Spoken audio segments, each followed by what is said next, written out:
Et cette revue de portefeuille, qui est organisée conjointement avec le gouvernement du Burundi et les équipes de la Banque mondiale, sert à évaluer les performances de notre portefeuille sur le pays, puisque nous finançons principalement des projets du gouvernement du Burundi. Et donc cette revue avait deux objectifs. Le premier, de faire un état des lieux. Et comme vous le savez, les financements de la Banque mondiale interviennent dans beaucoup de secteurs au Burundi, sur 15 projets en total, dont 12 projets nationaux et 3 projets régionaux. Et nous intervenons dans les secteurs de l'agriculture, dans les secteurs de l'éducation, de la santé, de la protection sociale, mais aussi de l'énergie et de la création d'emplois. Et donc un des premiers défis, ça va être de, ensemble, regarder quelles sont nos forces et se féliciter de nos progrès, mais aussi quelles sont nos faiblesses et proposer des mesures de correction pour que les projets aient plus d'impact et contribuent à l'amélioration du bien-être du peuple burundais.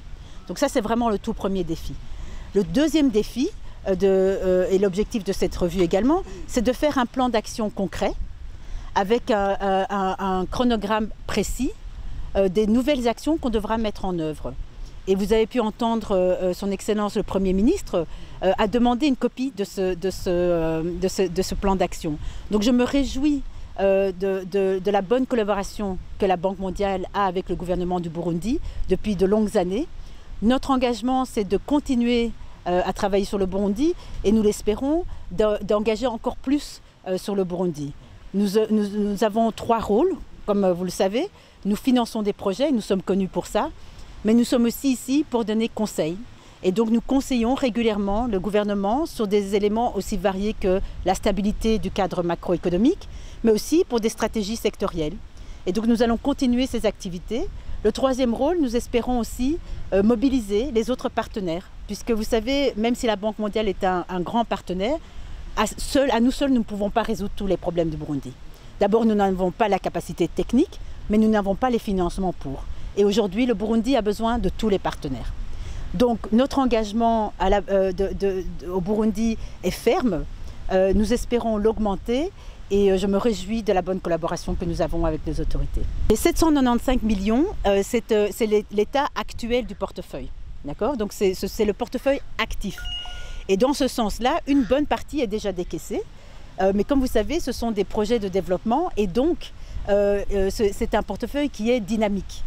Donc c'est 795 millions, une grande partie est décaissée. Je l'ai dit par exemple, l'année dernière, nous avons décaissé un montant record de 316 millions de dollars sur le Burundi. Comment nous allons protéger les acquis? Vous savez, je dis souvent, ce ne sont pas les projets de la Banque mondiale, ce sont les projets du gouvernement. Nous sommes là en appui technique. Donc nous avons déjà travaillé avec les différents secteurs pour trouver des pistes qui vont permettre de protéger les acquis. Une partie de l'exercice d'aujourd'hui de la revue, c'est de se mettre d'accord sur quelles sont les actions qu'on va mettre en place pour protéger ces acquis. Une collaboration gagnante-gagnante, ça a toujours été notre logique. Et je pense que c'est pour ça que la Banque mondiale a toujours bien fonctionné avec le Burundi, comme avec les pays du monde entier. Nous sommes dans une situation où nous sommes là, encore une fois, je le répète, non pas pour développer des projets Banque mondiale, mais pour développer des projets du gouvernement du Burundi.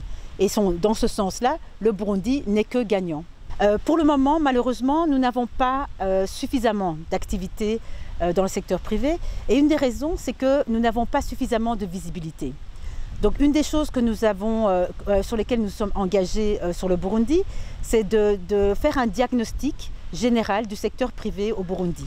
Et ça va nous permettre d'identifier quels sont les secteurs qui sont porteurs de développement et créateurs d'emplois.